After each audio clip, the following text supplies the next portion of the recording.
que tu peux saluer la personne qui est à tes côtés, tu peux souhaiter la bienvenue. Là derrière toi, il y a quelqu'un, tu peux prendre les nouvelles, tu peux demander comment ça va, comment la maison.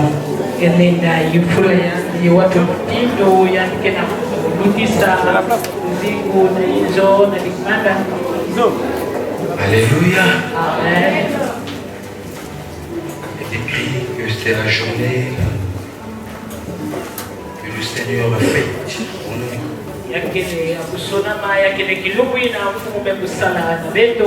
Et le Seigneur nous appelle à nous réjouir.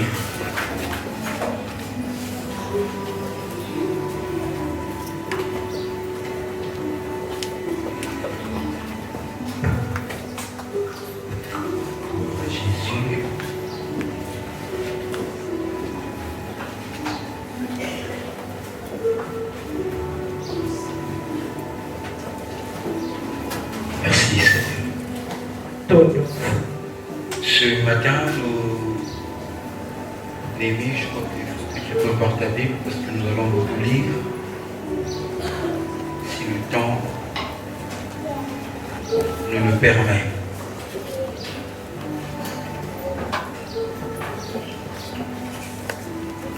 Il y a quelques jours de cela, je ne me souviens plus, quelques semaines passées, on va ranger le micro de moi. Je t'ai entendu dire qu'il y a quelques semaines passées, je crois que j'ai déjà partagé cette vision-là ici.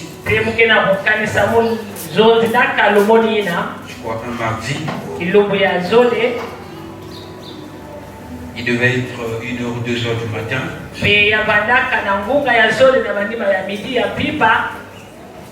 L'Esprit m'avait transporté au ce lieu. Je m'étais vu en train de partager la parole de Dieu comme ce matin, du haut de cette chair.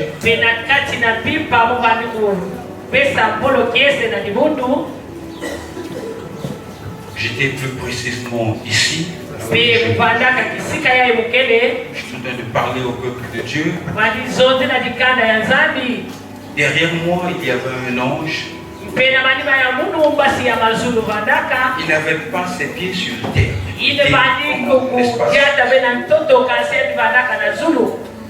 Il était en train de communiquer tout ce que j'étais en train de transmettre au peuple.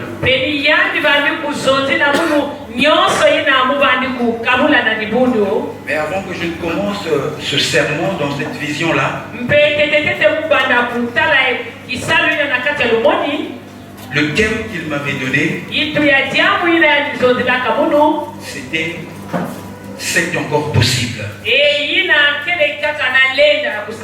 Dis avec moi, c'est encore possible.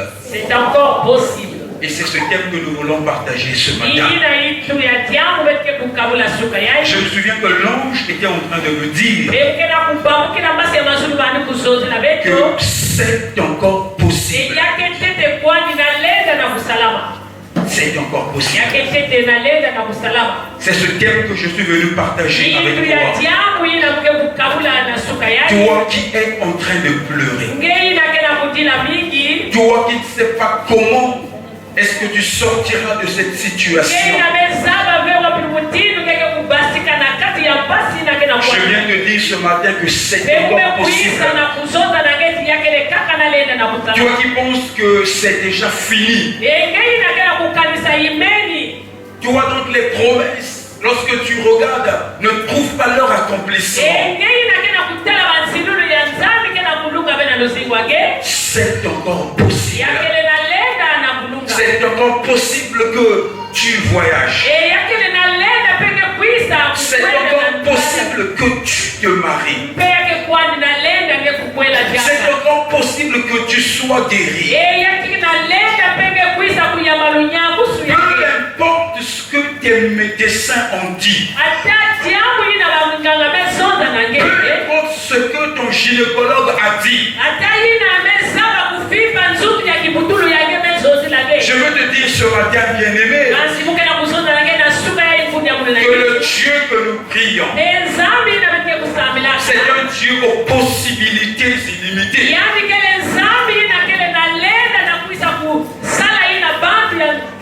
Peut-être que les possibilités de tous ceux qui t'ont fait les promesses sont d'arriver à terme à bout.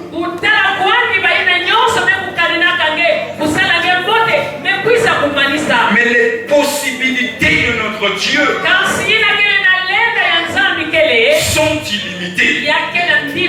Notre Dieu est une source intarissable. Alléluia. Sa source ne tarit jamais. Ce matin, je veux t'inviter à croire encore. C'est vrai que tu es en train de beaucoup pleurer. C'est vrai que tu te poses beaucoup de questions. C'est vrai que tu te dis, mais comment est-ce que cette situation sera résolue? Certainement tu te dis, comment est-ce que cet homme, cette femme, comment cet enfant sera changé?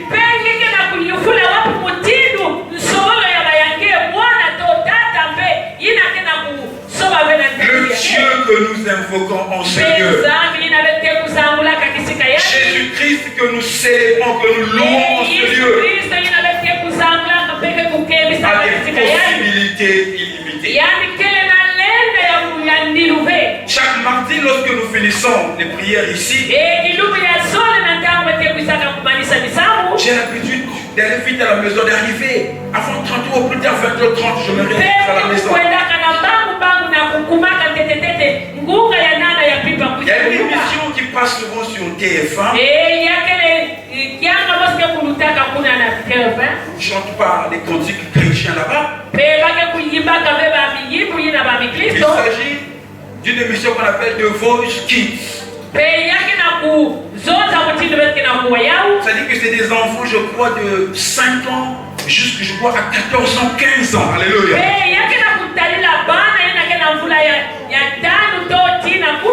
Et tous ces enfants-là viennent de toute la France.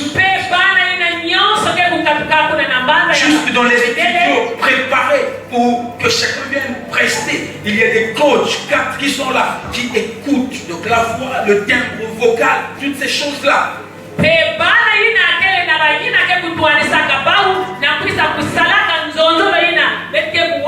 je me souviens il y a 2 semaines de cela, pendant que j'étais en train de suivre l'émission, chaque mardi, à partir de 20h30, il y a un jeune garçon de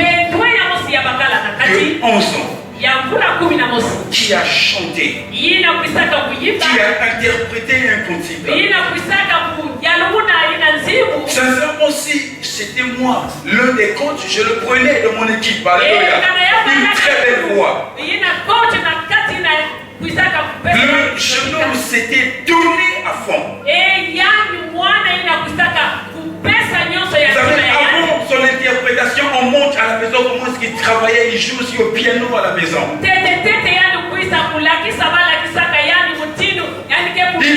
préparé parce qu'il voulait aller jusqu'au bout. Une équipe et aller jusqu'au niveau des battles. Alléluia. Mais curieusement, lorsqu'il a fait sa prestation, aucun coach n'avait appuyé sur ce don-là pour le sélectionner. Ce petit garçon de 10-11 ans a pleuré. Il était accompagné par ses parents. On pouvait dire la déception. Et au niveau de la foule, on pouvait aussi voir l'étonnement. Mais pourquoi il n'a pas été pris?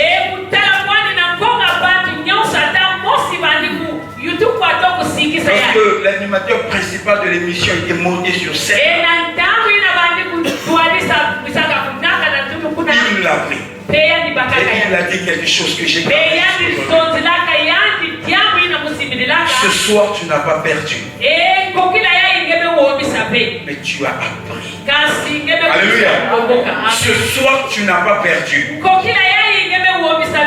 tu as appris. Bien Bien-aimé dans le Seigneur, il y a beaucoup de situations qui nous résistent encore. Il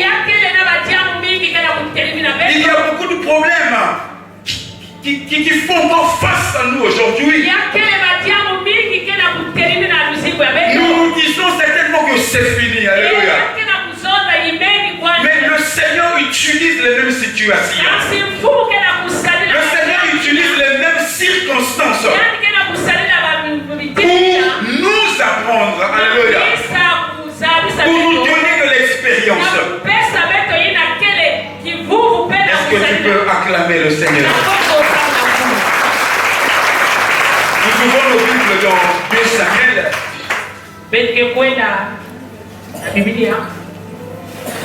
Trois textes, 2 Samuel 4. Nous avons beaucoup de textes ce matin, nous avons dit. 2 Samuel chapitre 4.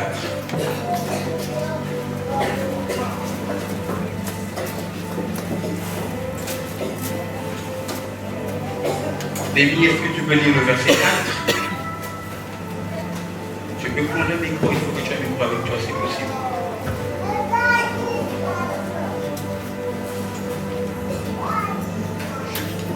Dieu Samuel, chapitre 4, le verset 4. Oui. Jonathan, fils de Saoul, Jonathan, fils de Saül, a laissé un fils Oui. qui ne peut pas marcher. Il s'appelle Méphibal. Méphibal avait 5 ans au moment où la nouvelle de la mort de Saoul et de Jonathan était arrivée d'Israël. La femme qui s'occupait de lui l'a pris pour fuir, mais elle est allée tellement vite qu'elle a laissé tomber l'enfant. Et celui-ci est resté handicapé des deux jambes. Merci, tu peux t'asseoir, je vais prendre ça dans ma version. Jonathan, fils de Saül, avait un fils perclus des pieds et âgé de 5 ans lorsqu'arriva de Gisraël la nouvelle de la mort de Saül et de Jonathan. Sa nourrice, le petit, le prit et s'enfuit. Et comme elle précipitait sa fuite, il tomba et resta boiteux. Son nom était Méphibosheth. Selon les versions, on l'appelle aussi Mérubal. Ça c'est 2 Samuel 4, le verset 4. Allons au chapitre 9. Je vais lire tout le chapitre. Il y a 13 versets bibliques. 2 Samuel 9. David dit: reste-t-il encore quelqu'un de la maison de Saül pour que je lui fasse du bien à cause de Jonathan?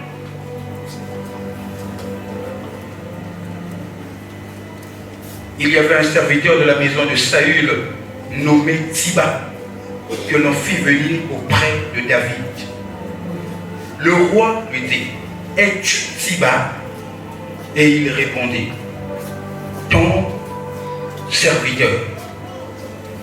Le roi dit: n'y a-t-il plus personne de la maison de Saül pour que juge envers lui de la bonté de Dieu? Et Tsiba répondit au roi: il y a encore un fils de Jonathan, perclus des pieds. Le roi lui dit: où est-il? Et Tsiba répondit au roi: il est dans la maison de Makir, fils d'Amiel, à Lo-Débar. Le roi David l'envoya chercher dans la maison de Makir, fils d'Amiel, à Lo-Débar. Et Méphibosheth, fils de Jonathan, fils de Saül, vint auprès de David, tomba sur sa face et se prosterna. David dit: Méphibosheth. Et il répondit: voici ton serviteur. David lui dit: ne crains point, car je veux te faire du bien à cause de Jonathan, ton père. Je te rendrai toutes les terres de Saül, ton père, et tu mangeras toujours à ma table. Verset 8. Il se prosterna et dit, qu'est ton serviteur pour que tu regardes un chien mort tel que moi? Le roi appela Siba, serviteur de Saül, et lui dit, je donne au fils de ton maître tout ce qui appartenait à Saül et à toute sa maison. Tu cultiveras pour lui les terres, toi, tes fils et tes serviteurs, et tu feras les récoltes afin que le fils de ton maître ait du pain à manger. Et Méphibosheth, fils de ton maître, mangera toujours à ma table. Or, Siba avait 15 fils et 20 serviteurs. Il dit aussi au roi, ton serviteur fera tout ce que le roi, mon Seigneur, ordonne à son serviteur. Et Méphibosheth mangea à la table de David comme l'un des fils du roi. Méphibosheth avait un jeune fils nommé Mika. Et tous ceux qui demeuraient dans la maison de Siba étaient serviteurs de Méphibosheth. Verset 13. Méphibosheth habitait à Jérusalem, car il mangeait toujours à la table du roi. Il était boiteux des 2 pieds. Néhémie, tu prends le chapitre 16, les 4 premiers versets bibliques. 2 Samuel 16, 1 à 4. David vient de dépasser le sommet de la colline. Oui. À ce moment-là, Siba, le serviteur de Méphibal, arrive à sa rencontre. Il conduit 2 ânes qui portent 200 pains, 100 grappes de raisins secs, 100 figues et une outre de vin. 2. Le roi lui demande, qu'est-ce que tu veux faire de tout cela? Siba répond, mon roi, les ânes serviront pour transporter ta famille. Les pains et les figues sont pour nourrir tes soldats. Le vin servira de boisson pour ceux qui seront fatigués dans le désert. 3. Le roi demande encore, où est Méphibal, le petit-fils de ton maître Saoul? Siba répond, il est resté à Jérusalem. En effet, il a dit, maintenant les Israélites vont me rendre le pouvoir royal de mon grand-père. Mensonge. Verset 4. David dit à Siba, eh bien, tout ce qui était à Méphibal, c'est à toi. Alors Siba s'incline et dit, je te remercie pour ta bonté, mon roi. Enfin, le chapitre 19 dans nos textes de base, bien que nous continuerons de lire, chapitre 19, 24 à 30, je vais lire. 2 Samuel 19, 24 à 30. Il est écrit, Méphibosheth, fils de Saül, descendit aussi à la rencontre du roi. Il n'avait point soigné ses pieds, ni fait sa barbe, ni lavé ses vêtements, depuis le jour où le roi s'en était allé, jusqu'à celui où il est revenu en paix. Lorsqu'il se rendit au devant du roi à Jérusalem, le roi lui dit, pourquoi n'es-tu pas venu avec moi, Méphibosheth? Et il répondit, ô roi, mon Seigneur, mon serviteur m'a trompé, car ton Seigneur qui est boiteux, ton serviteur qui est boiteux, avait dit, je ferai sceller mon âne, je le monterai et j'irai avec le roi. Et il a calomnié ton serviteur auprès de mon Seigneur le roi. Mais mon Seigneur le roi est comme un ange de Dieu. Fais ce qui te semblera bon. Verset 28. Car tous ceux de la maison de mon père n'ont été que des gens dignes de mort devant le roi mon Seigneur. Et cependant tu as mis ton serviteur au nombre de ceux qui mangent à ta table. Quel droit puis-je encore avoir et qu'ai-je à demander au roi? Le roi lui dit, à quoi bon toutes tes paroles? Je l'ai déclaré. Toi et Siba, vous partagerez les terres.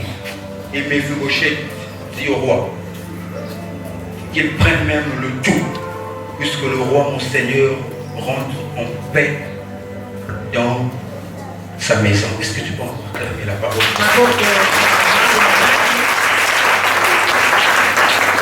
Bien-aimé dans le Seigneur, je veux que tu puisses me suivre attentivement ce matin. J'ai vraiment besoin de ton attention. Parce que nous allons lire la parole de Dieu. Alors, nous avons dit que le thème de notre message, c'est encore possible. Alors, s'il y avait un deuxième thème à donner à ce message, je dirais simplement c'est encore possible par rapport à la vision que je vous ai expliquée.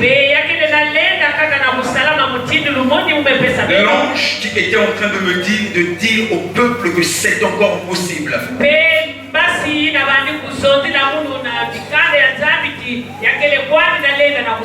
Mais nous pouvons aussi dire Méphibosheth.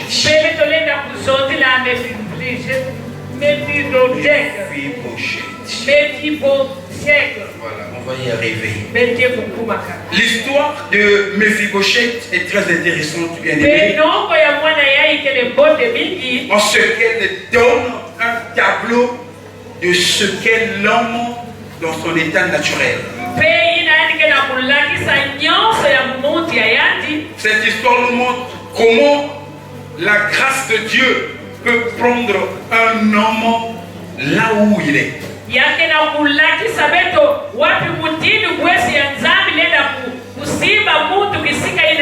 Cette histoire de Méphibosheth nous montre que Dieu est capable d'aller chercher une personne où qu'elle soit.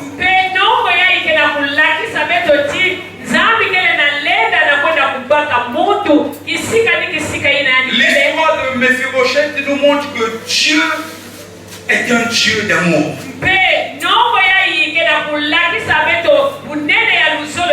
Quelle que soit la famille où tu es sorti. Cette histoire nous montre que quelle que soit ta condition sociale, ta condition professionnelle aujourd'hui, la grâce de Dieu peut aller te chercher. La grâce de Dieu peut aller te prendre en Poko. Alléluia. La grâce de Dieu peut aller te chercher à Wayako. La grâce de Dieu peut aller te prendre à Kakamweka, à Mvuchi, et t'emmener là où Dieu veut que tu sois.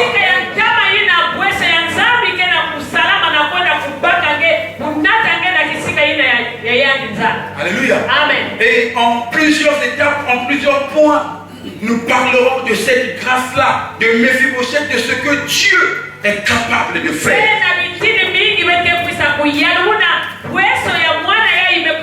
Vous savez, nous sommes nombreux à nous poser 1001 questions. Alléluia. Amen. Vous savez, mon père, c'est quelqu'un qui aimait beaucoup la musique. Donc, nous avons grandi dans cette musique-là. Parmi les anciennes chansons, donc les Luambo Makiati, les Madilu, je ne sais pas s'il y avait une chanson qui n'était pas rentrée dans notre maison. Alléluia. Je me souviens, j'étais encore tout petit. Il y avait la chanson de Zao Casimir. Écoutez souvent à la maison. Alléluia. C'est un qui se plaint à cause de sa misère, à cause de ses souffrances. Alléluia. Tout en accusant Adam et Ève. Alléluia. Il le dit même. Donc vous, dans tout ce jardin, c'est seulement le fruit là que vous avez vu. Alléluia. Et il dit dans un an,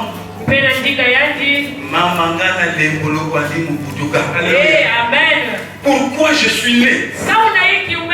Et comme nous disons dans le livre de Job,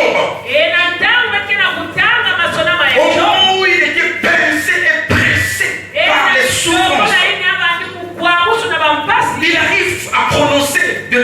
propos. Il dit, pourquoi je suis né? Nombreux disent de telles choses. Pourquoi je suis né? Pourquoi je vis de telles situations? Pourquoi je traverse des moments pénibles comme ça? Jusqu'à quand ma souffrance sera-t-elle éternelle? Bien-aimés dans le Seigneur, bien-aimés dans le Seigneur, nous ne venons pas perdre notre temps ici. Le Dieu que nous prions, le Dieu que nous célébrons est un Dieu vrai. Alléluia. C'est un Dieu fidèle. C'est un Dieu qui dit une parole. Et cette parole-là s'accomplit. La Bible nous dit ceci, que Dieu appelle à l'existence ce qui n'existe pas. Sur le plan scientifique, ce qui existe, c'est ce qui a un corps. C'est ce qu'on peut voir. C'est ce qu'on peut toucher. Voilà pourquoi de nombreux scientifiques s'accordent pour dire que Dieu n'existe pas. Parce qu'on ne le voit pas. Parce qu'on ne peut pas le toucher. Il est tellement loin. Mais la Bible dit ceci, que ce Dieu-là appelle à l'existence. C'est-à-dire qu'il y a quelque chose qui existe, qui n'est pas encore matériel, qu'on ne voit pas encore, qu'on n'a pas encore touché. Dieu appelle ça à l'existence. C'est-à-dire que Dieu donne un corps à ce qui n'existe pas. Ça ne veut pas dire que la chose n'est pas encore là. Alléluia. La chose se trouve quelque part. Ça peut être la guérison. Ça peut être ton mariage, ton travail que tu attends. Tu connais ton sujet de prière, bien-aimé. Le Dieu créateur du ciel et de la terre a cette capacité-là. Voilà pourquoi nous sommes en train de dire qu'il est le Dieu aux possibilités illimitées. Quel est ton problème ce matin, bien-aimé? C'est quoi ta situation ce matin? Qu'est-ce qui te fait couler les larmes? Qu'est-ce qui fait que tu ne puisses plus dormir? Pour dire comme David qui avait l'habitude de dire toutes les fois que toutes les nuits, mes larmes sont ma nourriture. Mais à la fin de sa vie, bien-aimée, David avait vu la bonté de Dieu. David avait reconnu la grâce de Dieu. David savait que Dieu n'abandonne personne. Il a dit ceci: j'étais jeune, j'ai vieilli, je n'ai jamais vu. David ne dit pas je n'ai pas vu. Jamais n'est pas son négation. Une nuance. Alléluia. Il dit que je n'ai jamais vu. Je n'ai jamais vu un juste être abandonné, ni sa postérité mangeant le pain. Aujourd'hui, tu te dis que Dieu t'a abandonné. Aujourd'hui, que Dieu t'a tourné le dos. Aujourd'hui, que tu te bats tellement que tu n'en peux plus. La grâce de Dieu est capable, alléluia. La faveur de Dieu est capable d'aller te chercher dans ces montagnes là où tu vas prier, dans ta chambre là où tu es. La grâce de Dieu est capable de te localiser. Bien-aimé dans le Seigneur, tu es là tous les mardis. Tu ne dors plus, alléluia. Cet homme, qu'est-ce qu'il avait avait fait exactement? Qu'est-ce qu'elle a fait? Dans le premier point de ce message, dans l'histoire de Mephibosheth, nous voyons l'infirmité de Mephibosheth. Dis avec moi, l'infirmité de Mephibosheth. Ce verset, donc le verset 4 que nous avons lu dans 2 Samuel 4, 4. Amen. Je veux relire ça. 2 Samuel 4, 4 dit ceci. Jonathan, fils de Saül, avait un fils perclus des pieds et âgé de 5 ans. Lorsqu'arriva de Jezreel la nouvelle de la mort de Saül et de Jonathan, sa nourrice, le prit et s'enfuit. Et comme elle se précipitait à fuir, il tomba, l'enfant tomba et resta boiteux. Toute sa vie, son nom était Mephibosheth. Ce verset biblique bien-aimé rapporte le premier fait au sujet de Mephibosheth. Pour la première fois qu'on nous parle de cet enfant, l'histoire est sombre. Alléluia. On nous parle de cet enfant ici, mais ce n'est pas le lait et le miel. Ses pieds étaient déjà perclus. Alléluia. Il y avait déjà une infirmité. Bien-aimé dans le Seigneur, c'est Dieu qui bénit. C'est Dieu qui change les choses. C'est Dieu qui donne la véritable paix.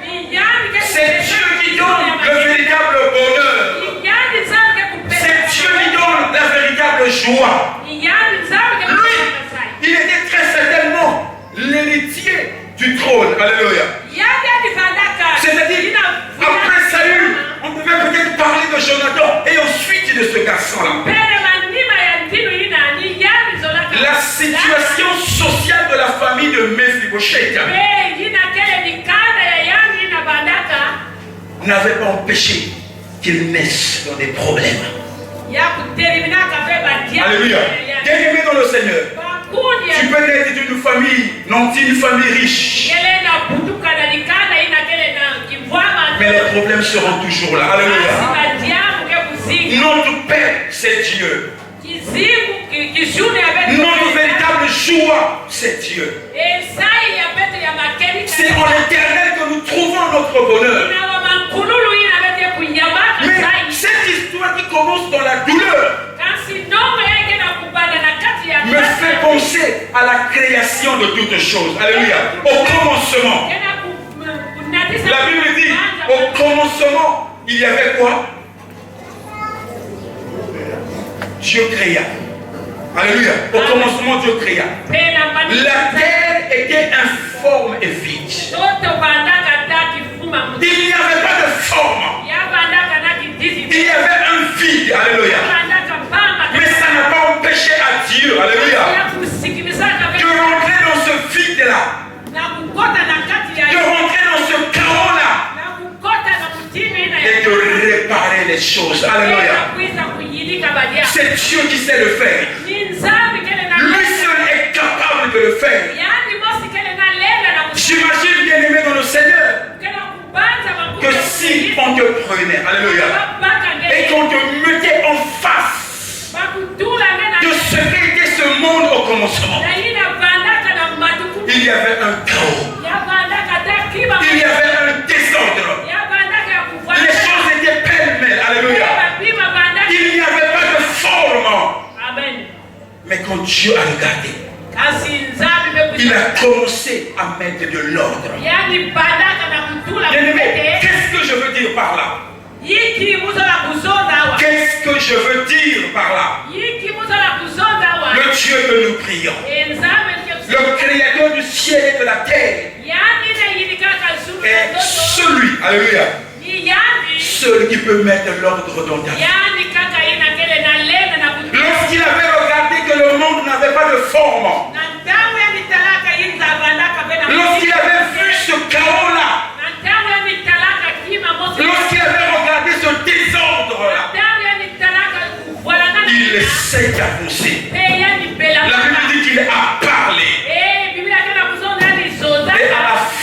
journée, on pouvait dire que tout était bon. Alléluia.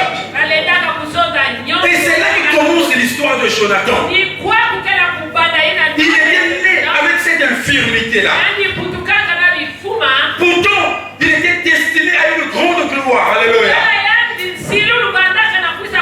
Mais il était boiteux. Alléluia. Il était boiteux.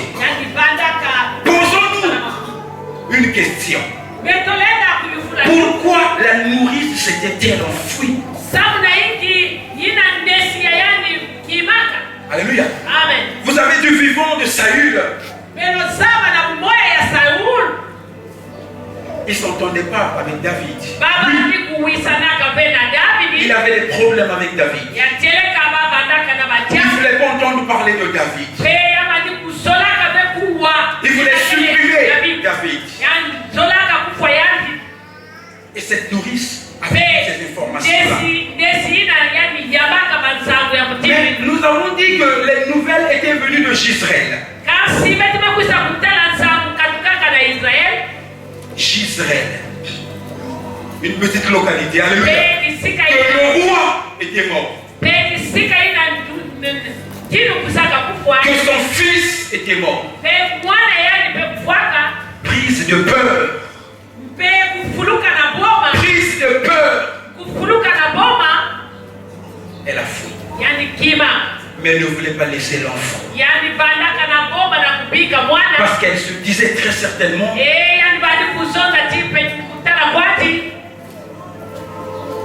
le conflit qui existait entre la famille royale et la personne de David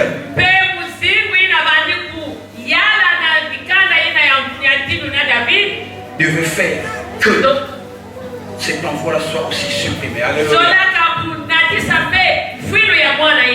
Parce que David était en train d'être élevé. Parce que Dieu était en train de le positionner. C'est comme ça que cette femme a fui. L'attitude de cette femme avec Jonathan, alléluia, bien qu'elle était un enfant, ce que chacun de nous faisons aujourd'hui. Donc, qu'est-ce que texte bien aimé que nous sommes en train de lire? David est le type de Jésus-Christ. Combien ne sont-ils pas loin aujourd'hui de la présence de Dieu? Nous pensons toujours qu'à cause de notre vie du péché, nous pensons toujours à cause de tout ce que nous avons fait,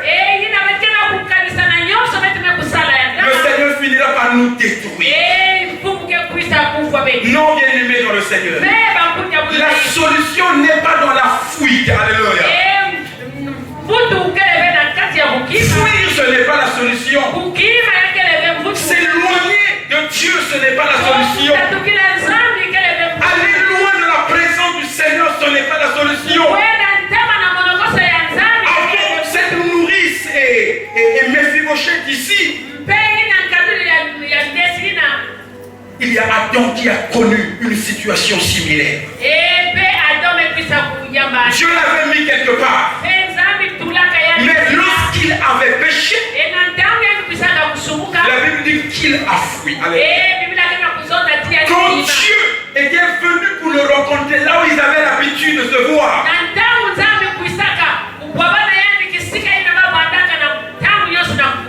Dieu s'était rendu compte qu'il n'était pas là. Il n'était pas là. Alléluia. Avec moi, il n'était pas là. Vous savez, c'est une question que Dieu peut te poser ce matin. Où es-tu? Où es-tu? Alléluia. Le Seigneur demande où es-tu? Écoute bien aimé dans le Seigneur. Il y a des endroits, il y a des lieux où tu peux être et où la bénédiction n'arrivera pas. Alléluia. J'ai dit tout à l'heure que Dieu peut aller te prendre partout. Mais ici, Dieu voulait voir Adam.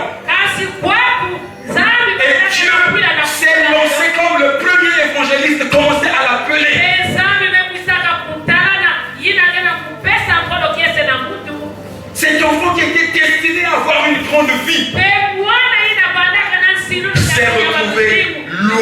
de Jérusalem.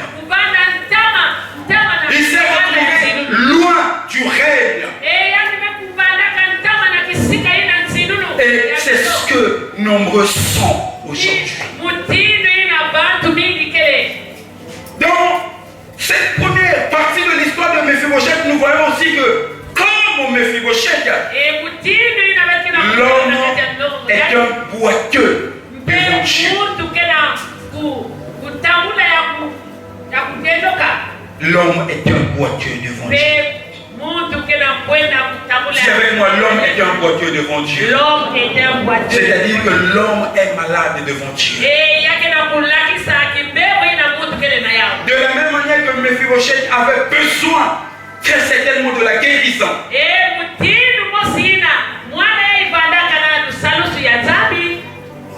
De la restauration. Qu'il ne devait trouver que dans la présence du roi. Mais il a fouillé. Alléluia. Quand on dit que l'homme est un boiteux devant Dieu, nous sommes dit que l'homme est malade devant Dieu. L'homme a des problèmes. Alléluia. La vie de Méphibosheth ressemble à beaucoup de vies ici ce matin. Destinée à une grande vie. Alléluia. Destinée à la gloire. Mais il vit loin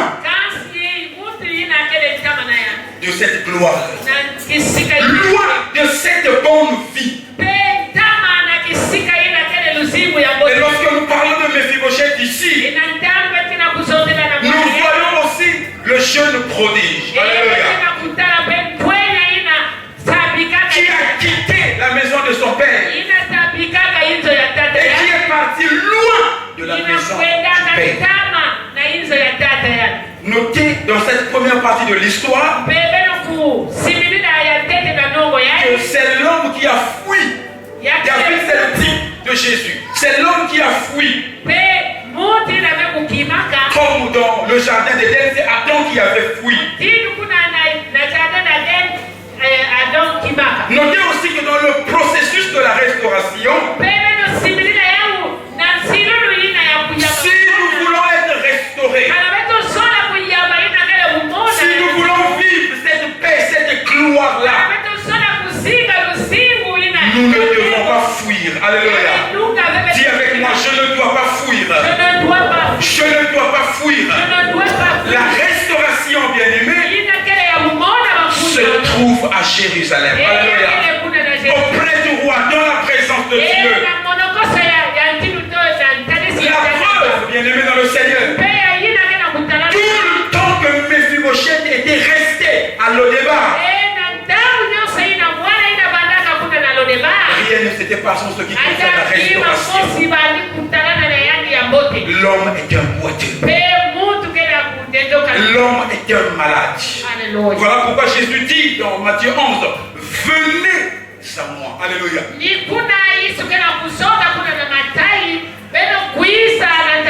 Ce matin, bien-aimé dans le Seigneur, je veux que chacun de nous puisse se regarder. Je veux que chacun de nous puisse s'examiner. Où es-tu aujourd'hui? Es-tu à Lodébar ou à Jérusalem auprès du roi? La Bible dit que nous sommes les enfants de Dieu. La Bible dit que nous sommes destinés à une grande gloire. Mais tout en vivant loin de la présence du roi, ça nous sera difficile, alléluia, de goûter cette gloire-là. À l'image de ce fils prodige, alléluia, qui vivait loin de la maison du Père. Jésus appelait le temple ma maison. Alléluia. Vivre loin de l'église, loin de la présence de Dieu, retardera nos bénédictions. Alléluia. Où es-tu? Ce matin, tu es où? Bien-aimé dans le Seigneur. Tu es à Lodébar ou tu es auprès du roi? restauration. Chacun de nous veut récupérer ce qu'il a perdu. Tu veux reprendre ton mariage, entrer dans tes fiançailles, saisir ta guérison, entrer dans ton héritage. Alléluia. Amen. Mais ce n'est pas en vivant loin du roi. Le Seigneur nous appelle ce matin à revenir près de lui. Alléluia. À écouter son appel, à écouter sa voix bien-aimée. Est-ce que nous pouvons acclamer le Seigneur? La deuxième chose que nous apprenons dans cette histoire de Mephibosheth,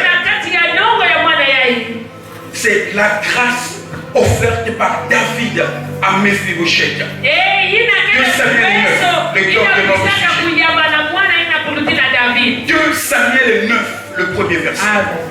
Il est écrit, David dit, reste-t-il encore quelqu'un de la maison de Saül pour que je lui fasse du bien à cause de Jonathan? Entre 2 Samuel 4 que nous avons lu et 2 Samuel 9 que nous venons de lire, il s'était passé plus de 15 ans. Donc 2 Samuel 4, Mephibosheth avait 5 ans. Ici, dans 2 Samuel 9, l'histoire nous dit que Mephibosheth était déjà majeur. Alléluia. Il était entre 20 et 30 ans. Alléluia. C'était devenu un grand monsieur, un jeune homme. Alléluia.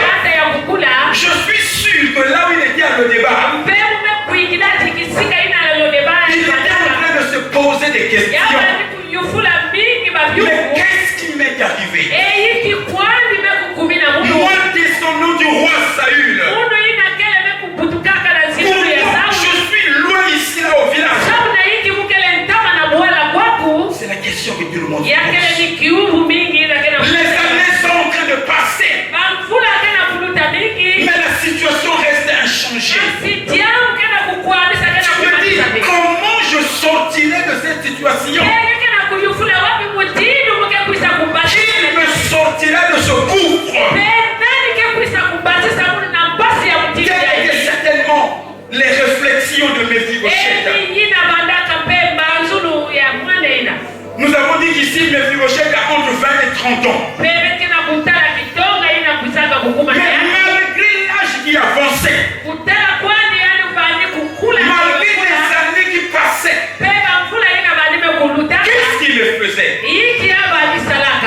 On pouvait dire qu'on l'y avait emmené, il n'avait que 5 ans. Alléluia. Maintenant qu'il est devenu grand, qu'est-ce qu'il a fait? La Bible nous dit il est resté loin de David.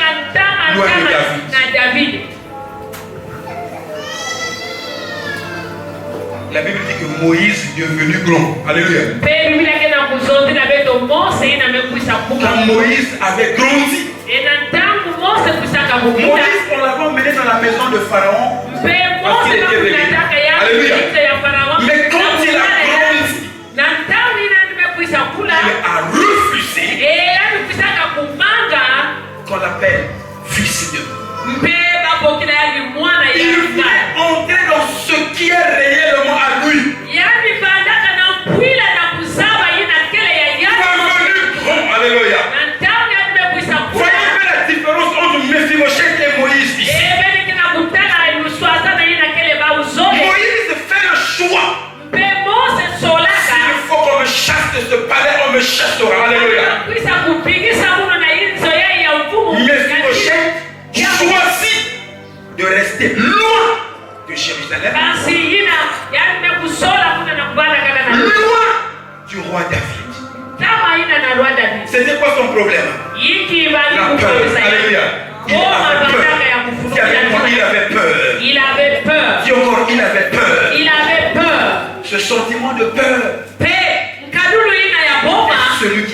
nombreux d'entre Ni yina mekufulukira matima ya Je veux te dire, de quoi as-tu peur? ukina kuyufula ngeyiki kena kunatisa ngenge Tu es en train de regarder à ton âge. kena kutala mavula J'ai 35 ans aujourd'hui. pena kumi tatu Mais le mariage viendra quand? kasi kwelelo ukekukumi na J'ai 44 ans aujourd'hui. umekukuma na makumi Les enfants ne viennent pas. teba bana kena Et tu kukumi as peur. Alléluia. boma Tu mekufulukira as peur. kekele na boma La peur ne construit pas bien aimé. boma kekutungaka La peur ne bâtit pas bien aimé.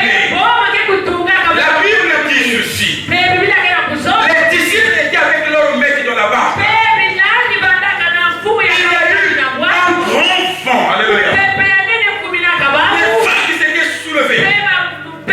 Malgré que le Seigneur était là. Ils ont eu cette peur-là. Quand Jésus s'est réveillé. Alléluia. Il les a d'abord blâmés. Alléluia. À cause de leur peur. Et il a dit, silence, tais-toi. Ce matin, je suis venu te dire, bien aimé, quel que soit ce que les médecins ont dit. Vous avez suivi le témoignage de la sœur de Marty. Elle a vu plusieurs gynécologues. Tous les examens montraient que c'était bourré de kystes de mion. Elle a plié. C'est pas vrai. On a plié. Le jour où on a décidé qu'il fallait qu'on opère, j'étais à Makélékel avec l'ancien frère Nantes, je me souviens. En fait, quand on a regardé, il n'y avait plus rien. Reste à savoir. Est-ce qu'ils ont vraiment trouvé ce puits dont ils parlaient?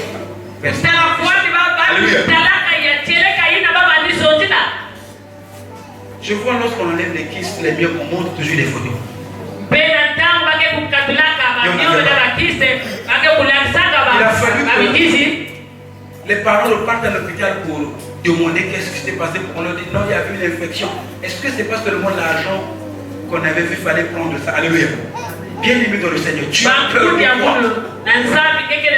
Tu as peur de quoi? Écoute-moi ce matin, bien aimé. Quel que soit ce que les médecins ont dit, quel que soit ce qu'un homme t'a dit, on t'a défié. On a dit que tu ne finiras pas cette année. Défié. Je me souviens, ça remonte peut-être 10 ans, elle avait peur. Parce que le diable l'avait dit et on avait donné, je vois, avec la date à laquelle elle devait mourir. Alléluia. Plusieurs fois, j'ai entendu les démons me dire, on va voir quand est-ce que tu vas finir ce mois. J'ai entendu 2 ou 3 fois. Ce qui compte pour moi, bien aimé dans le Seigneur, c'est ce que Dieu a dit. Alléluia. Alors, qu'est-ce que Dieu a dit concernant ta vie? Qu'est-ce que Dieu a dit concernant ta situation? Pourquoi tu as peur d'aller auprès du roi? Pourquoi tu as peur, bien-aimé? Ne crains pas les défis des hommes. Que tu as fait ce songe-là, ta vie est paralysée. Alléluia. Il est curieux de voir que les chrétiens croient plus aux songes démoniaques qui disent que voilà, tu vas mourir. Si on vient te dire que demain là, ta bénédiction viendra, c'est avec réserve. Alléluia. Mais quand on dit que demain tu vas mourir, les gens croient qu'il y a la peur, on tremble, on va voir. On va dans les bisingas, les étangs, on va venir au fleuve. Alléluia. Pour qu'on puisse prophétiser, qu'on nous dise des choses. Cet homme avait peur. Peur pour sa vie. La Bible dit ceci. On a déjà lu ce texte-là le dimanche passé. Romains 8, 31 à 32 dit ceci. Néhémie, tu peux lire Romains 8, 31 à 32.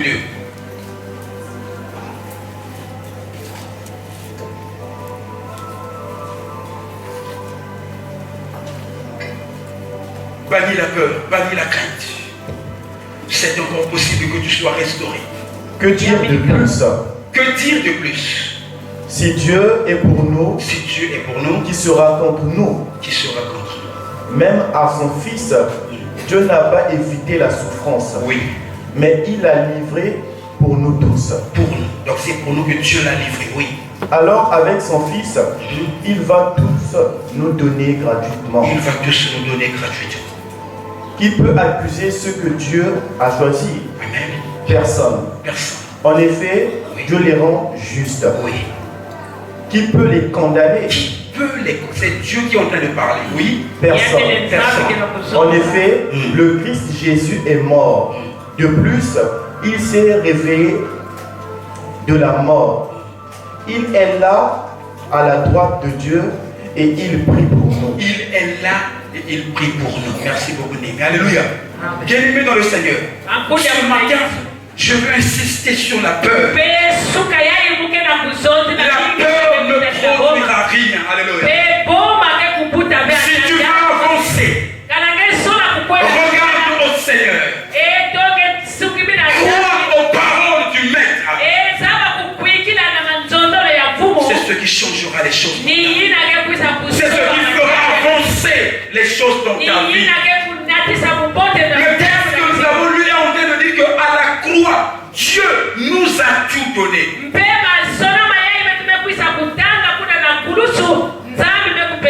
Tu dois croire en ces paroles de Dieu. La peur des disciples n'avait pas empêché les vagues de se soulever.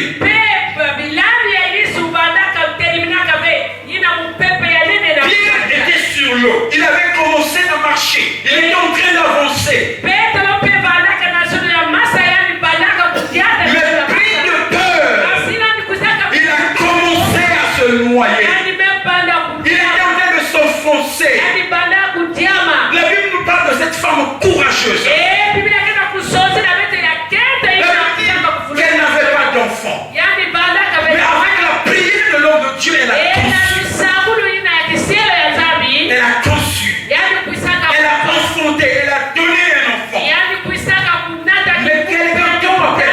L'enfant avait mal à la tête et il est mort. Elle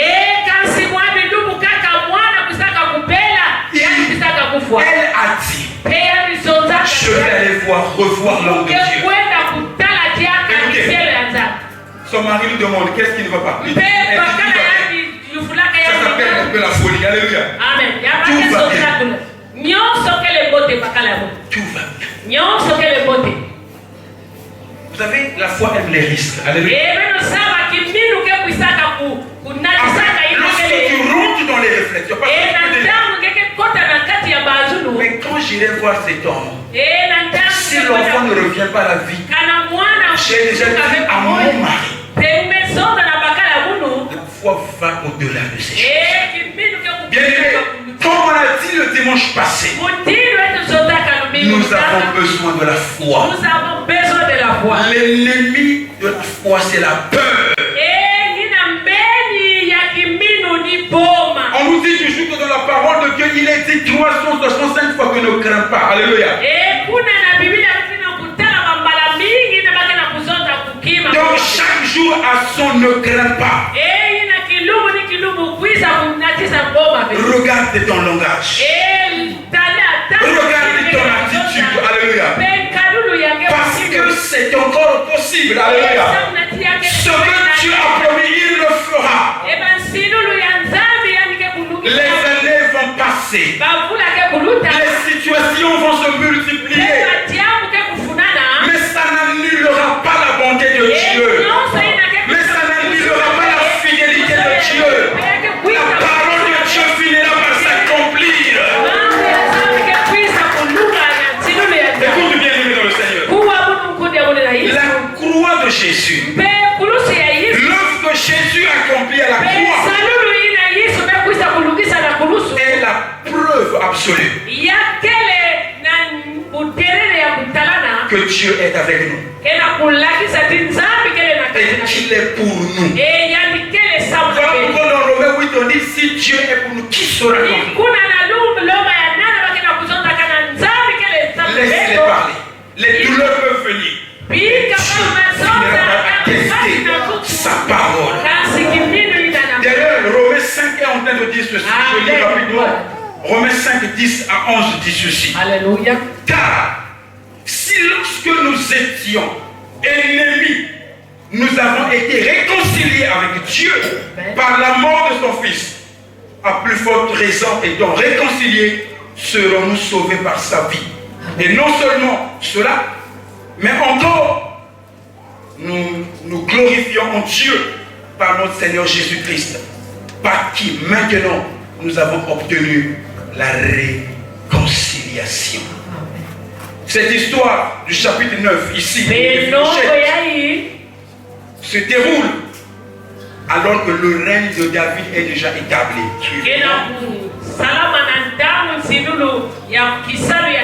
Alors que David est déjà couronné. Ses ennemis avaient été déjà vaincus. Quand vous lisez dans le chapitre 8, on parle des Philistins et de 3 autres peuples, donc 4 peuples que David a vaincus au chapitre 8.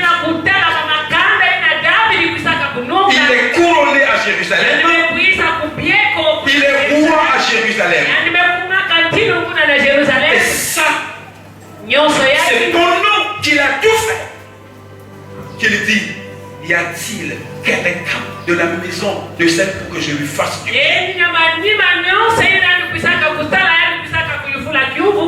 Ici, je fais une parallèle avec l'œuvre de la croix. La grâce est maintenant disponible. Alléluia. Jésus a vaincu nos ennemis. Pourquoi cherche-t-il quelqu'un de la maison de Saül? Il ne l'avait pas fait avant. Alléluia. Mais il le fait quand il rentre dans son règne, dans sa gloire. Jésus est allé à la croix pour nous restaurer. Jésus est mort à la croix pour que nous soyons guéris aujourd'hui. Esaïe 53 dit ceci, que c'est par ces meurtrissures, quand il était blessé à la croix,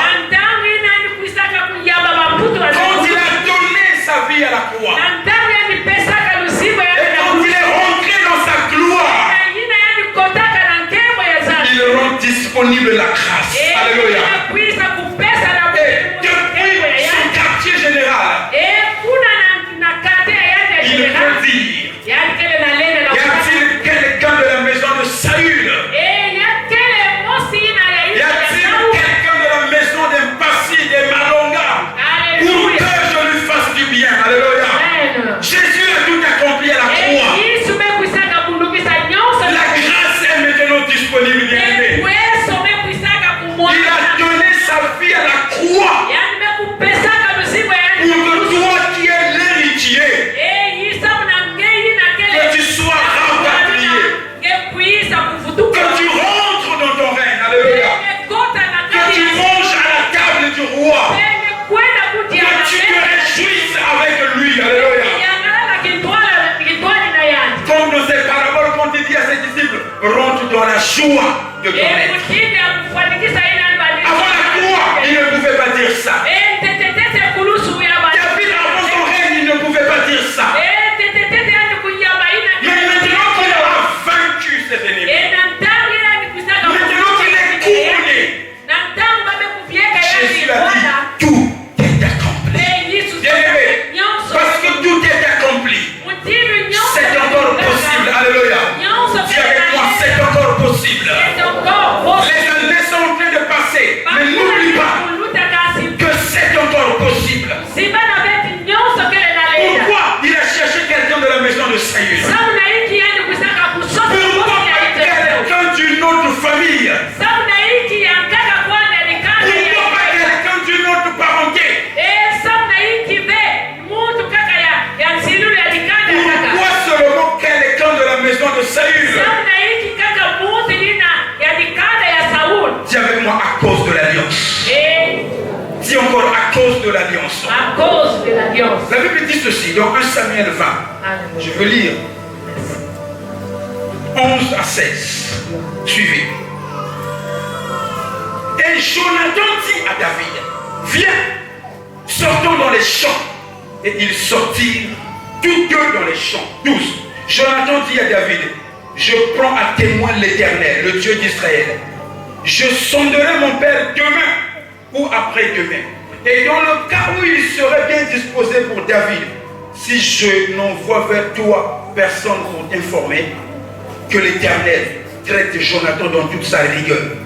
Dans le cas où mon père trouverait bon de te faire du mal, je t'informerai aussi et je te laisserai partir afin que tu t'en ailles en paix et que l'Éternel soit avec toi comme il a été avec mon père. 14.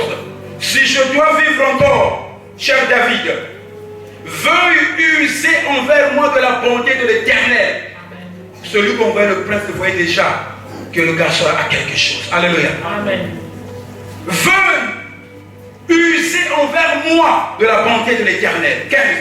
Et si je meurs, un discours prémonitoire. Alléluia. Amen. Et si je meurs, ne retire jamais ta bonté envers ma maison. Quand même, lorsque l'Éternel retranchera chacun des ennemis de David de dessus la face de la terre. Enfin, verset 16. Car Jonathan a fait alliance avec la maison de David. Que l'Éternel tire vengeance des ennemis de David. Bien-aimé dans le Seigneur. Va dans Galates, Néhémie. Nous avons une alliance avec Dieu. Alléluia. Notez ici là que ce n'est pas n'importe qui que le roi invite. Ce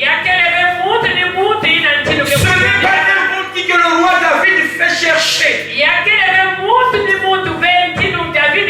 Il envoie des gens là où il y a alliance. Galates chapitre 3, 8 à 9. Très rapidement. Galates 3, 8 à 9. D'ailleurs, les livres saints ont prévu ceci. Oui.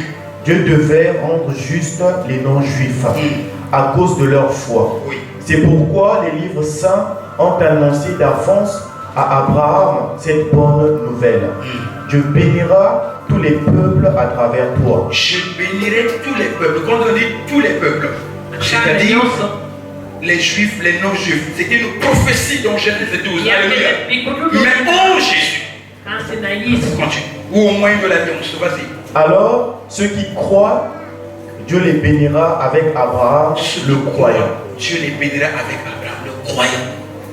Qui croit en Jésus-Christ aujourd'hui? Qui a donné sa vie à Jésus? Si tu as donné ta vie à Jésus, Genèse 12. Genèse 12. Genèse, non, je ne dis pas du livre. Genèse 12. Genèse 15. 17, 22. Nous parlons des promesses qui ont été faites à Abraham. Et la Bible nous dit que parce que nous avons cru en Jésus, nous ne sommes pas héritiers de Jésus. Nous sommes héritiers d'Abraham. Ensemble héritiers avec Jésus-Christ, qui est cet héritier principal, cette descendance-là. Donc toutes les bénédictions faites à Israël sont nos bénédictions aujourd'hui en Jésus-Christ.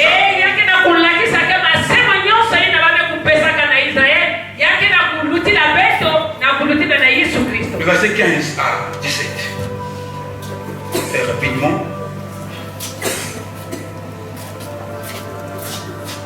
Nous allons aller vite pour tirer notre conclusion. Frères et sœurs chrétiens, oui. Prenons un exemple dans nos coutumes. Oui. Quand quelqu'un a fait son testament selon les règles, personne ne peut rejeter ce texte ni lui ajouter quelque chose. Eh bien, il en est de même avec les promesses que Dieu a faites à Abraham et à celui qui allait naître de lui. Il n'est pas dit et à ceux qui allaient naître de lui, comme s'il y avait plusieurs personnes. Non, il n'y a qu'une seule personne. En effet, dans les livres saints, on lit. Et à celui qui va naître de toi, cette personne, c'est le Christ. Voici ce que je veux dire. Dieu a commencé par faire un testament selon les règles. La loi de Moïse est arrivée 430 ans plus tard, mais elle n'enlève rien à la valeur du testament. Sinon, la promesse de Dieu perdrait toute sa force. La parole de Dieu n'a pas perdu sa valeur. Alléluia. Dans ce point de vue, nous voyons que David fait grâce à Mephibosheth.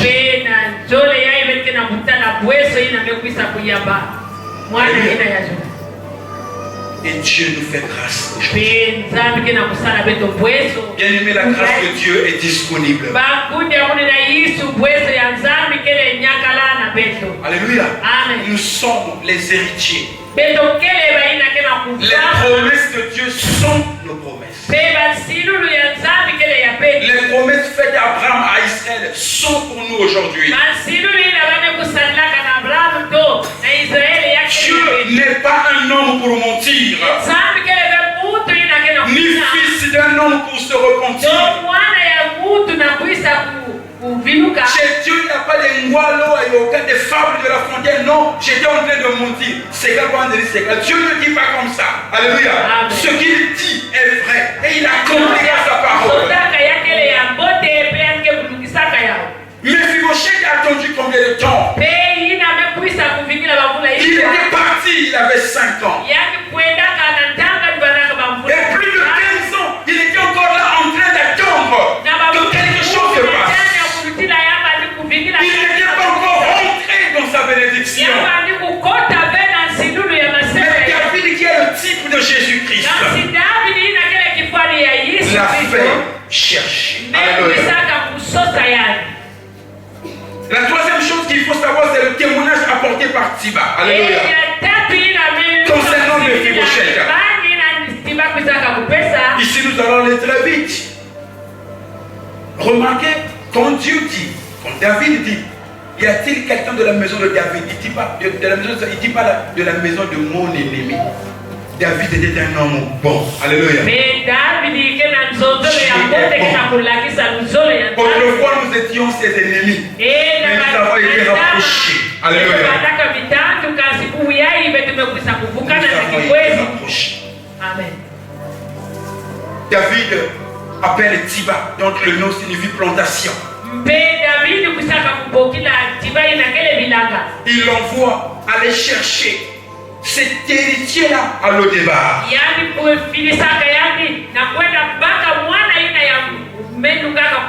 Lo-Débar signifie pâturage, nourriture. Combien de personnes vivent là avec la nourriture, mais il leur manque quelque chose. Alléluia.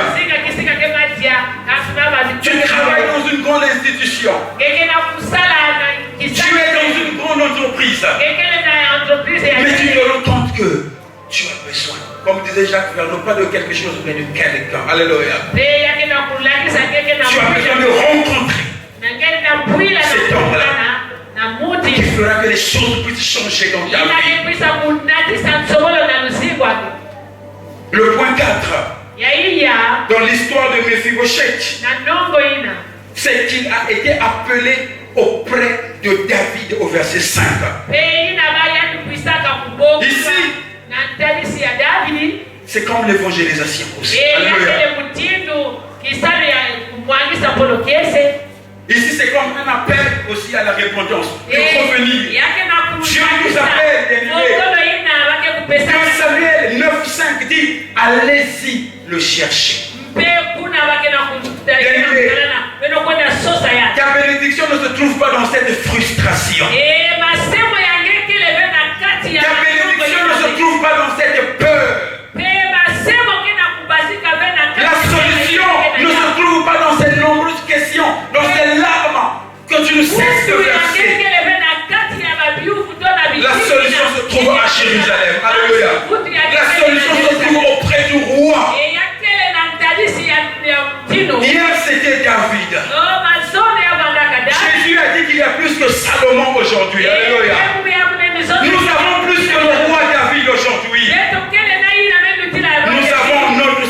Jésus-Christ. Beto kele na mfumu ya beto Siba reçoit ce mandat-là d'aller appeler Mephibosheth pour qu'il vienne se réconcilier. Notez aussi, Dieu n'a pas de problème avec nous. On demande à Mephibosheth de venir. De la même manière que l'apôtre Paul supplie, dit, je vous en prie, soyez réconciliés avec Dieu. C'est nous qui étions partis. La réconciliation, bien aimée, est une étape cruciale dans le processus de la réconciliation, de la restauration. C'est même un impératif. Alléluia. Soyons réconciliés avec Dieu. Les bénédictions de Dieu appartiennent à ceux qui sont dans l'alliance. Si Mephibosheth n'était pas dans cette lignée où il y avait l'alliance, on ne devait pas le faire chercher. Et nous, parce que nous sommes dans cette lignée de l'alliance, les enfants de l'alliance, le Seigneur nous appelle. Un avant-dernier point que nous voyons dans l'histoire de Mephibosheth, c'est que quand il arrive au palais, la Bible dit qu'il se prosterne devant le roi dans 2 Samuel 9.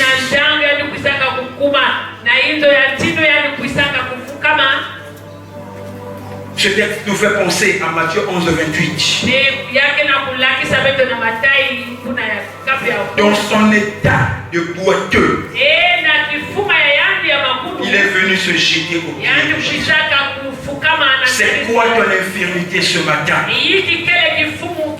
C'est quoi ta situation ce matin? La Bible dit, venez à moi tel que vous êtes.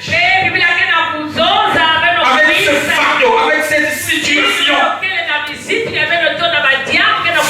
tel que tu es. Viens tel que tu es, bien-aimé. Jette-toi au pied du roi. À la prononciation du nom de Jésus, tout genou doit fléchir. Alléluia. L'infirmité de Mephibosheth, sa situation devait fléchir devant le roi. Bien-aimé, aussi longtemps qu'il restait à Mephibosheth, sa situation ne devait pas fléchir. Alléluia. Mais c'est quand il est venu à Jérusalem. Ce texte nous fait penser à Matthieu 11, 28. Vous savez, le même David, qui reçoit cet homme important, c'est le même qui avait dit. Alléluia. Amen. Parce que lorsqu'il était en train de conquérir cette montagne de Sion là, je crois que c'est dans 1 Chronique 11. Amen. Alléluia. La Bible dit qu'il y avait les Jébusiens qui l'avaient résisté. Et les Jébusiens avaient dit ceci à David: tu ne pourras pas rentrer dans cette ville, parce que même les aveugles et les boiteux te résisteront. Alors il avait dit: plus jamais ces gens dans cette ville. Alléluia. Mais le roi est tellement bon. Alléluia. Il y a un verset biblique, comment on dit ça? Sa miséricorde, pardon, durera toujours. Non, il y a un autre qui dit, qui va au-delà de la condamnation. Comment on dit ça? Sa miséricorde triomphe du jugement. Alléluia. Amen. Il y avait un jugement qui pesait sur les voitures, sur les infirmes. Si un infirme, un boiteux osait entrer dans la ville, ou même là-bas, il devait être tué. Alléluia.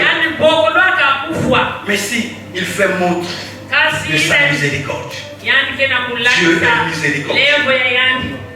L'infirmité peut parler d'un péché donné, d'une situation où nous étions bénis. Mais auprès de Dieu, il nous pardonne. Alléluia. Bien-aimé dans le Seigneur. Bien-aimé dans le Seigneur. C'est quoi ton état aujourd'hui? Ça peut être la stérilité. Alléluia. Ça peut être une maladie dont on a déclaré incurable. Quel que soit ce qui avait été dit, sa miséricorde triomphe du jugement. Vous savez, en hébreu, dans le mot miséricorde, il y a deux mots là. Le nom miséricorde, il y a cœur et puis misère. Donc lorsqu'on parle de la miséricorde, on fait allusion au cœur plein de pitié et de justice.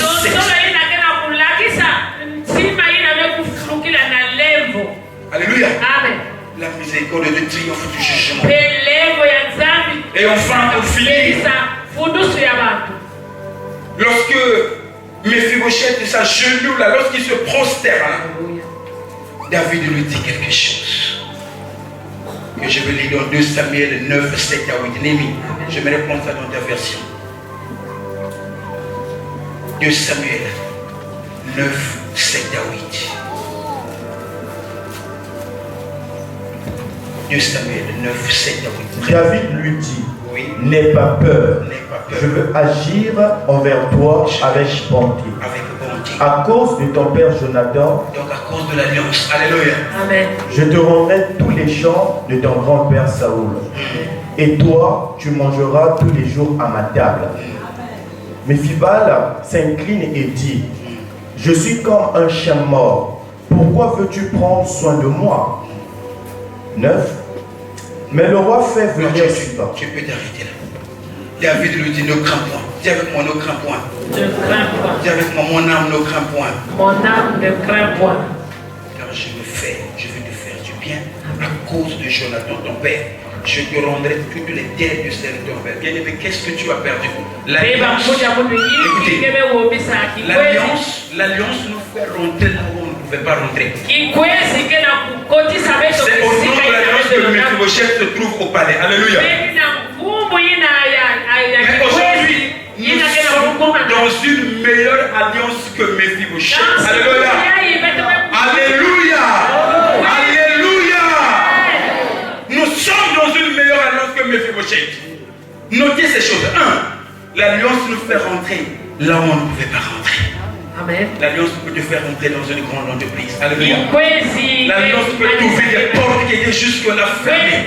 Les portes du mariage, les portes de l'emploi, les portes de la bénédiction. Deuxièmement, nous voyons que l'alliance nous ouvre les portes de la restauration. Alléluia. C'est au nom de l'alliance que Mephibosheth voit tout l'héritage qui était bien sûr à lui avant, mais qui était parti. Amen. Revenir vers lui au nom de l'alliance. Nous sommes dans une meilleure alliance. Alléluia. Il l'appelle par son nom, Mephibosheth. Dieu te connaît par ton nom bien-aimé. Il sait que tu t'appelles ceci, tu t'appelles Roselle, tu t'appelles Gloire. Il connaît ton nom. S'il connaît ton nom, donc il voit tout ce que tu vis, tout ce que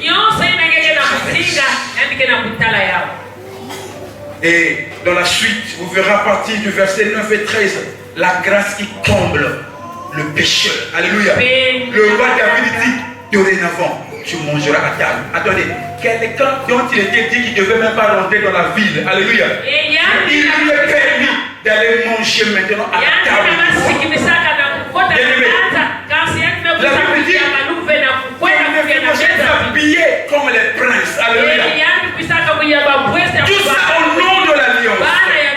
C'est encore possible, bien aimé. Cet homme a attendu beaucoup d'années. Cet homme a attendu beaucoup d'années. Mais enfin, il a été restauré. Nous allons notre conclusion, c'est dans ce texte que je veux lire. Dans 2 Samuel 5, 6 à 9, qui dit ceci. Le roi marcha avec ses gens sur Jérusalem contre les Jébusiens. Vous pouvez lire ça, je ne vais pas le prendre. 2 Samuel 5, 6 à 9. Là où il y a eu beaucoup de mensonges sur le Mephibosheth, mais finalement, Dieu l'a restauré. Écoute bien aimé pour finir. Kuwa kuja muno osamna beto kuista kukwetika. En réalité, Na ina nyonso ya les larmes ne servent à rien. masa ya misu kena kunatisa kima mosibe. Cette situation que tu es en train de vivre, Peki yangu ina kena kusinga nage. Dieu l'utilise Benzam kena kusalila yao. pour ton bien. Samna kunatisa kena bote. Dans le premier verset du chapitre 9, David dit, y a-t-il quelqu'un de la maison de ses pour que juste de bonté, de la bonté de Dieu. Il y a la bonté de Dieu qui existe. Alléluia. Il y a la grâce de Dieu. Le problème c'est que tu regardes plus à tes échecs. Le problème c'est que tu regardes plus à tes douleurs. Le problème c'est que tu regardes plus au découragement. Il y a une voie, un avenir devant toi, bien-aimé. Amen. Lorsque l'autre était sorti de Sodome, sa femme a bien voulu regarder encore en arrière. Alléluia. Amen. Regarde devant, bien-aimé. Tu es un enfant de la promesse. Et la Bible dit quoi concernant la promesse? Si elle garde, attends-la. Alléluia. Elle s'accomplira. Elle s'accomplira certainement. Les larmes peuvent faire partie de la vie. Les échecs peuvent faire partie de la vie. Les douleurs peuvent faire partie de la vie. Mais parce que nous sommes les enfants de l'alliance. Parce que nous faisons partie de l'alliance. Il nous appellera. Alléluia. Il y a un temps pour tout. Le temps de Mephibosheth était arrivé. Mais il n'était pas encore venu jusqu'à ce que ce temps soit accompli. Aujourd'hui, nous envions des grandes gloires. Alléluia. Je suis en train de regarder l'émission de nom Michael Jordan.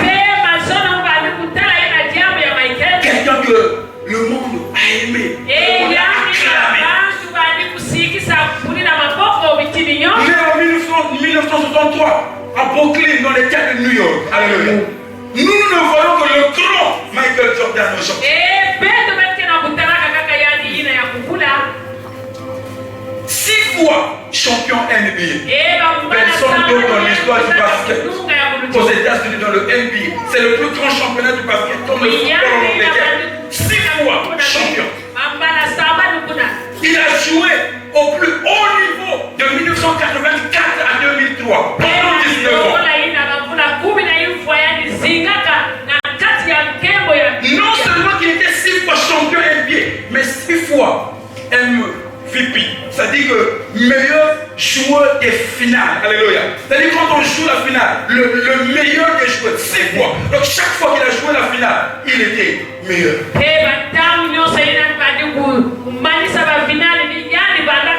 C'est donc Michael Jordan 2 fois champion olympique. Et 10 fois meilleur marqueur de l'histoire de son championnat. Alléluia. Amen. Mais il dit ceci. J'ai noté ses propos hier. Il dit ceci. J'ai raté 9000 buts dans ma carrière. 9000, ce qu'on appelle les paniers. J'ai manqué. J'ai raté 9000 buts dans ma. Vous imaginez 9000, je ne sais pas comment on faisait pour compter. Dans ma carrière. Donc quand il prend, ça parle quand il. Ça ne marche pas. 9000, il a raté. Il dit, j'ai perdu presque 300 matchs dans ma carrière. Donc on les a battus, lui y compris. 26 fois, on m'a fait confiance pour prendre le tir de la victoire et j'ai raté. Vous savez quand il reste, vous savez dans le basket c'est 40 minutes. Donc, additionnant 80. Parfois, il reste 1 minute là pour la victoire. Quand tu marques hors de la surface, ça donne 3 points complets. Alléluia. Amen. Mais quand tu es à l'intérieur de la surface, c'est 1 point. Alléluia. Donc, on l'a fait confiance 26 fois. Donc, il a fait jouer. Il dit, j'ai échoué. Encore et encore dans ma vie. C'est pourquoi j'ai réussi. C'est pourquoi j'ai réussi. C'est le plus grand joueur de l'histoire du basket.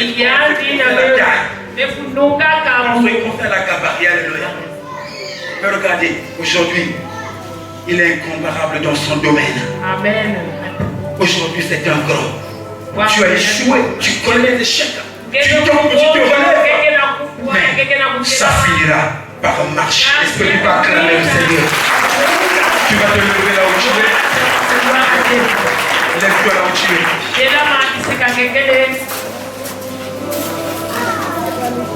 Lève-toi là où tu es. Quand je dis lève-toi, oui, lève-toi physiquement, mais lève-toi aussi de tes peurs. Alléluia. Sors de tes soucis. Sors de tes inquiétudes. C'est encore possible. Alléluia. Que tu voies à toi. C'est encore possible. Que tu brilles, que tu resplendisses. C'est encore possible. C'est pas encore fini. Alléluia. Aussi longtemps que tu vis, aussi longtemps que tu as le souffle de vie, l'espoir est encore permis. Jérémie pouvait dire que Dieu renouvelle ses bontés chaque matin. Alléluia. Est-ce que, avant qu'on prenne un cantique, je veux qu'on prenne ce corps même un seul couplet avec la gamme de fa.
Les choses.